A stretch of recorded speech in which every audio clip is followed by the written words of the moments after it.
Sevgili dostlarım hepinize merhaba. Ben Başkan 35. Öncelikle hepiniz kanalıma hoş geldiniz. Evet sevgili dostlarım bu videomuzda doların düşmeye hiç niyeti yok adlı temayı sizlerle birlikte işleyeceğiz. Ayrıca Cumhurbaşkanımız Sayın Recep Tayyip Erdoğan'ın TÜSİAD'a yapmış olduğu sert açıklama ey TÜSİAD ve çırakları şeklinde bunu da sizlerle birlikte şimdi bu video içerisinde değerlendireceğiz. Pazartesi günü itibariyle dolar TL kurunda altında ne türden hareketler olabilir? Bunları da bu video içerisinde teknik analiz yöntemini kullanaraktan sizlerle birlikte bulmaya çalışacağız. Evet sevgili dostlarım, Cumhurbaşkanımız faizlerde hiçbir şekilde indirme, yükseltilme yönüne gidilmeyeceği yönünde açıklamalarda bulundu. TÜSİAD üyelerine de çağrıda bulundu. Hepiniz üretime katkına bulunun şeklinde. Şimdi arkadaşlar bu konuya biraz değinelim. Özellikle yatırım yapacak olan kişilerin faizlerin düşük olmasından kaynaklı olarak paralarını çekip yatırıma dönüştürebilirler mi? Veya ellerindeki doları altını bozdurup yatırım yapma yoluna giderler mi? Şu anki şu konjonktürde arkadaşlar hiç kimse elindeki dolarını ve altınını bozdurup yatırım yapmaya gitmez. Bunun nedenleri arasında bazı konulara değinecek olursak arkadaşlar, öncelikle KDV oranlarının çok yüksek olması, enerji giderlerinin çok yüksek olması, dükkan kiralarının şu an çok yüksek seviyelerde olması, yani kısaca enflasyonist baskının yüksek olduğu bir dönemde hiç kimse sıcak parasını bozdurup da gidip yatırım yapmaz. Cumhurbaşkanımızı yönlendiren herhalde danışmanlarımız Cumhurbaşkanımıza bu gerekli bilgileri vermediği için Cumhurbaşkanımız da vatandaşların elindeki birikimlerini bozdurup üretime yönelmeleri konusunda açıklamalarda bulunuyor. Fakat şimdi bu ortamda kim parasını yatırıma çevirmek isteyebilir? Özellikle omikron mikrobunun piyasalarda, Avrupalarda kapanmalara sebebiyet verdiği bir dönemde bu olayın Türkiye'de sıçraması ve tekrardan piyasaların kapanma yönüne gitme riskinin olduğu bir dönemde hiç kimse yatırıma gitmez. İnsanların yatırıma gidebilmesi için öncelikle hükümetler, devletler tarafından bu yatırım ortamlarının net bir şekilde hazırlanması gerekli. Bu hazırlanma yapılırken neler yapılabilir? Danışmanların bu konuda bence Sayın Cumhurbaşkanımıza bilgi vermesi şart. Bunun için öncelikle faiz meselesi değil arkadaşlar. En önemlisi enflasyon denen canavarın aşağı yönlü düşürülme yönündeki çabalara girişilmesi şart. Faiz indirmekte bir durum yok arkadaşlar. Şu an zaten Merkez Bankası tamamıyla hükümete bağlı olarak çalıştığı için isterlerse bir gecede faizleri 1 puana kadar düşürebilirler. Fakat bunun etkilerinin ne kadar ağır olabileceğini kendileri de biliyorlar. Bunu da can çekiştirme yöntemiyle 100'er bas puanlık dilimler halinde gerçekleştiriyorlar. Yani kademeli bir şekilde. Cumhurbaşkanımızın bugün TÜSİAD'a seslenirken yapmış olduğu konuşmalarda bu işin 1-2 ay daha bu şekilde süreceği yönündeki sinyalleri ben Cumhurbaşkanımızdan aldım. Yani bu dediğim gibi 12 puan civarına benim de öngörülerim bu şekildeydi. Fakat ben bunu birden indirecekleri yönündeki düşüncem vardı. Fakat bu düşüncem değişmiş durumda. Bunu demek ki bir 200 bas puanlık Merkez Bankası'nın aklında bir faiz indirimi daha var şeklinde ben yorumladım. Sizler de yorumlarınızı bu video altına yazarsanız sevinirim. Evet, öncelikle hükümetlerin yapması gereken arkadaşlar KDV oranlarını düşürmeleri, yani vergileri düşürme yönünde gitmeleri ki böyle bir durumda yatırıma teşvik edebilsinler.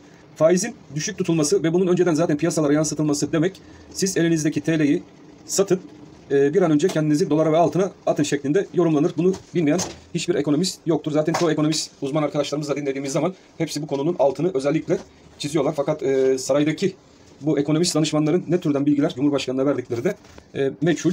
Her zaman bu konu hakkında Cumhurbaşkanı'nı da popofladıklarına eminim arkadaşlar.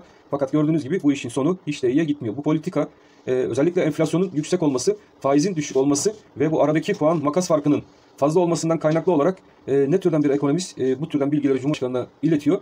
Bence Cumhurbaşkanımızın bunların hepsini iyi bir şekilde bir sınavdan geçirmesi şart arkadaşlar. Ekonomi bilgilerini bir tartması şart diye düşünmekteyim. Enflasyonla faiz arasındaki açığın bu kadar yüksek olduğu bir dönemde tekrardan faiz indirimlerine düşünülmesi ve bunu önceden basın yoluyla halka duyurulması, bütün spekülatif işlemlerde bulunan kişilerin bu piyasaya uçuşmasını sağlayacaktır. Bunun yani bilinmemesi imkansız gibi bir olay. Vatandaşın da yatırıma yönlendirilebilmesi için arkadaşlar öncelikle bu enflasyonun bir şekilde durdurulması şart. Ayrıca katma değer maliyetlerinin azaltılması şart. Enerji giderlerinin azaltılması şart. Dükkan masrafları, dükkan kiraları oldukça fazla. Sigorta giderleri oldukça fazla. Bunların bir an önce düşürülmesi, yani bir reform paketi halinde bunların sunulması şart ki insanlar yatırıma ellerindeki doları altını bozmaya ikna ettirilebilsin arkadaşlar. Bütün bunların neticesinde Cumhurbaşkanımızın söylediği biz faiz indirmeye devam edeceğiz şeklindeki söylemler devam ettiği sürece, yani bir politika değişmediği sürece dolar TL kurunda bizler yükselmenin önüne maalesef ki geçmemiz imkansız gibi bir şey. Pazartesi itibariyle dolarda yön ne olur? Bununla ilgili hemen grafiklere bakalım. Altın ve doları inceleyelim. Sizlerle birlikte bizler de bir sonuca ulaşalım. Dolarda dediğim gibi 15-30 altına inilmedikçe arkadaşlar yön maalesef ki yukarı. Bu TÜSİAD söylemleri ve faiz indirim söylemleri iyice sertleşmeye başlar ise zaten haftanın başlangıcıyla birlikte bizler 18.91 seviyesini bu grafikte yukarı yönlü yandığını maalesef ki sizlerle birlikte izlemeye devam edeceğiz.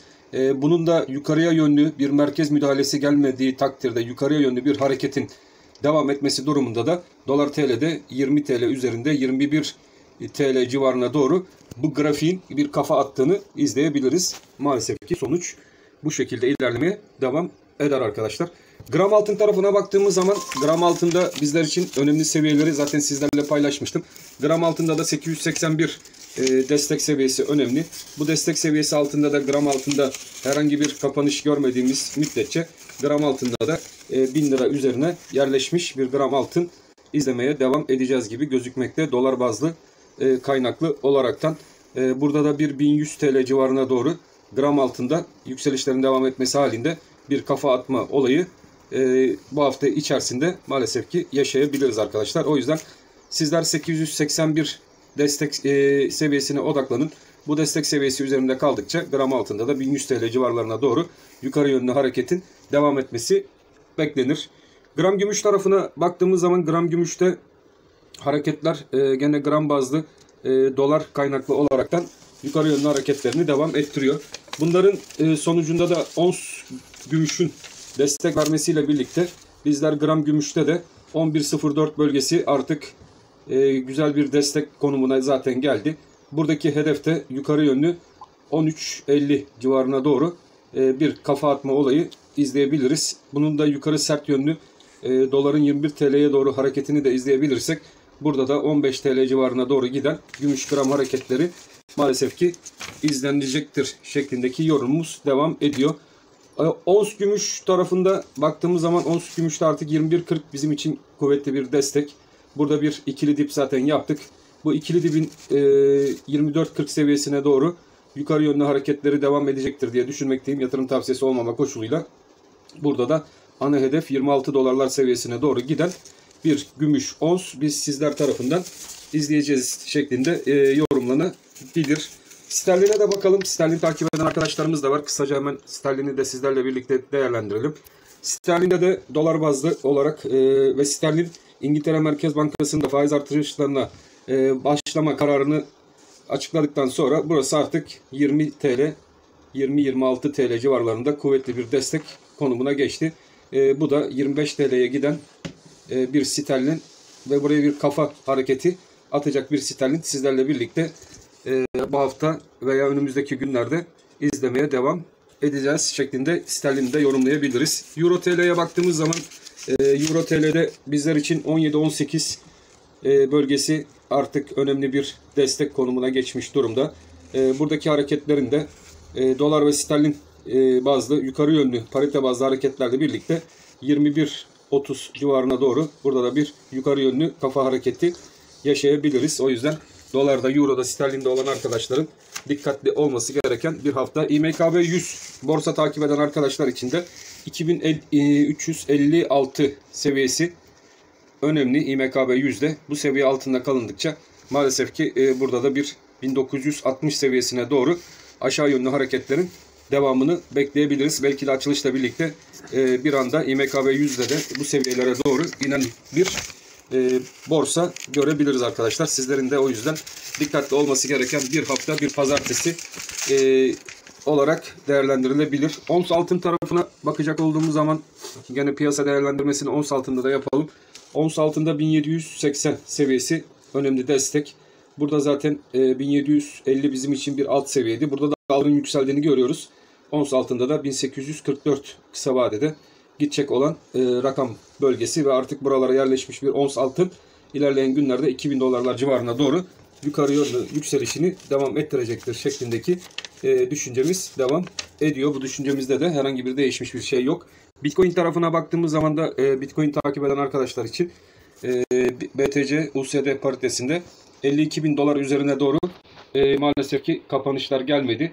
52.000 dolar üzerinde bir kapanış görülmediği müddetçe zaten buradaki ana hedef bölgemizi biliyorsunuz. Bitcoin'de de 42.000 dolar seviyesine doğru hareketlerin aşağı yönlü kademeli bir şekilde geleceği yönündeki düşüncemiz devam etmekte. Evet sevgili dostlarım, haftayı kısaca sizlerle birlikte Cumhurbaşkanımız Recep Tayyip Erdoğan'ın açıklamaları doğrultusunda değerlendirdik. Hepinize bol kazançlı günler dileklerimle Kanalıma üye olmamış arkadaşlara mutlaka kanalımıza üye olmaya davet ediyoruz. Beğen tuşuna basmayı unutmazsak beni çok sevindirirsiniz. Allah'a emanet olun. Hoşça kalın arkadaşlar.